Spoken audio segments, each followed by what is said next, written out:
बात बहुत समय पुरानी है। एक बार कर्म और भाग्य, दो भाई एक ही रास्ते से जा रहे थे। दोनों आमने सामने आ जाते हैं तो दोनों अपनी महानता को साबित करने के लिए एक दूसरे को नीचा दिखाने लगते हैं।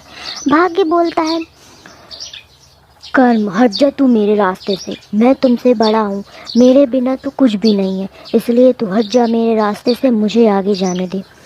कर्म बोलता है, देख भाई, जब तक इंसान मुझे नहीं अपनाता तब तक वो तुझे नहीं पा सकता, इसलिए मैं बड़ा तो मैं ही हूँ, इसलिए तू मेरे रास्ते से हट जा तो तेरे में ज़्यादा भलाई रहेगी। भाग्य बोलता है, हाँ, आखिर मेरे बिना तेरी औकात ही क्या है। इंसान मुझे पसंद करते हैं ना कि तुझे, समझा ना। तुझे इस तरह। दोनों आपस में लड़ने लगते हैं। वहीं से एक इंसान गुजरता है। कर्म बोलता है, तो ठीक है, इसका फैसला भी कर ही लेते हैं, कौन बड़ा है वो भी देख लेते हैं। वो देखो, वो इंसान जा रहा है ना, हम दोनों उसको एक एक मदद करेंगे, और जिसके भी मदद से वो अमीर बन जाएगा, जीत उसी की होती। भाग्य भी तैयार हो जाता है। ठीक है, पहले मैं जाऊंगा, फिर तुम जाना, ठीक है। ये बोल के भाग्य उस आदमी के पास चला जाता है। वो भाग्य उस आदमी को एक हीरा देता है और चला जाता है। वो आदमी बहुत गरीब था, उसका नाम हरिया था। उसने अपनी पूरी जिंदगी में कभी भी हीरा नहीं देखा होता है, इसलिए वो समझ नहीं पाता है।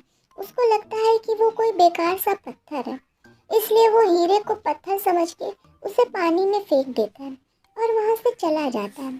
एक हफ्ते बाद, कुछ दिन बीत जाने के बाद कर्म और भाग्य दोनों उस आदमी के पास आते हैं और देखते हैं कि वो जैसे पहले गरीब था वैसे ही अब भी गरीब है। उसकी स्थिति में कोई भी सुधार नहीं होता है। भाग्य बहुत उदास हो जाता है।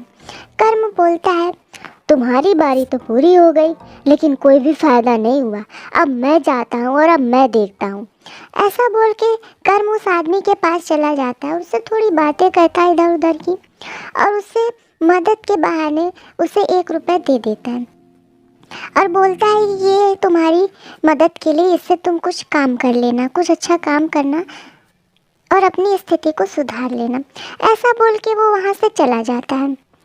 आदमी उस 1 रुपये का फिशिंग रॉड लेके आता है और उससे मछली पकड़ता है।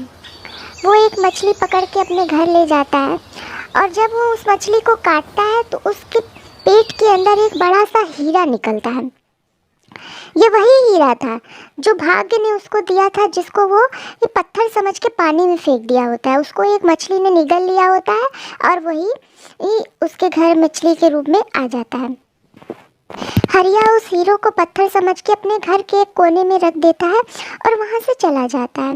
जब रात होती है और हरिया घर आता है तो देखता है उसका पूरा घर रोशनी से भरा हुआ है। वो जब उस पत्थर के पास जाता है तो देखता है कि वो रोशनी उस पत्थर से निकल रही होती है। ये सब देख के हरिया एकदम हैरान हो जाता है कि इस पत्थर से रोशनी कैसे निकल रही है। फिर वो सोचता है कि चलो कोई बात नहीं, कम से कम ये पत्थर रात में रोशनी का ही काम करेगा, कुछ तो काम आया।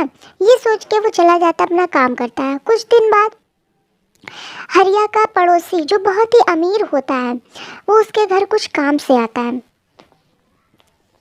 आके देखता है कि कोने में एक चमकती हुई चीज रखी हुई है। जब वो उसके पास जाके देखता है तो पाता है कि वो एक हीरा होता है। हीरा देख के वो अमीर आदमी एकदम दंग रह जाता है कि इस भिखारी के पास इतना कीमती हीरा कहाँ से आ गया। वो हरिया से बोलता है, भाई ये मुझे दे दे और इसके बदले में तू 10,000 रुपये मुझसे ले ले।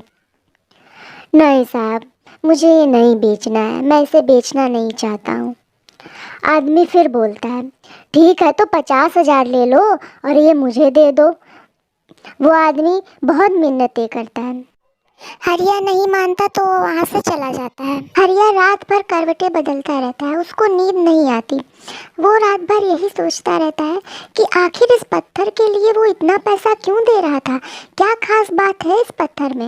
वो रात भर यही सोचता रहता है और जैसे ही सुबह होती है वो एक सुनार की दुकान पे जाता है और उस हीरा को दिखा के वो उसके बारे में पूछता है। तब सुनार बताता है कि ये हीरा है। अरे भाई, ये हीरा है। ये एक बहुमूल्य रत्न होता है। इसकी कीमत करोड़ों में होती है।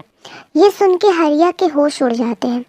हरिया उसको बेच के पैसा अपने घर ले जाता है और अपनी छोटी सी झोपड़ी को एक आलीशान महल में बदल देता है और अपने महल में बहुत सारे नौकर चाकर के साथ एक आराम वाली ज़िंदगी जीता है।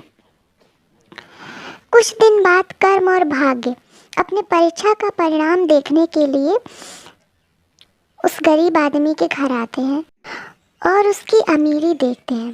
तब कर्म बोलता है, देख भाई भाग्य, उसने जब कर्म किया तो उसका भाग्य खुद ही बदल गया। उसकी गरीबी खत्म हो गई और वो एक अमीर आदमी बन गया।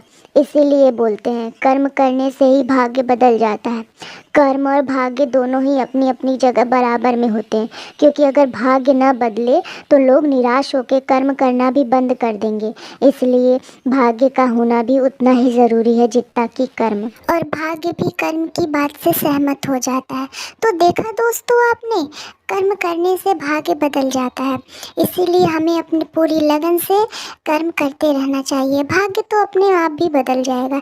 इसीलिए दोस्त, आप भी पूरे लगन से कर्म करते रहिए, मेहनत करते रहिए। आपकी किस्मत भी जरूर चमकेगी। धन्यवाद। जय माता दी।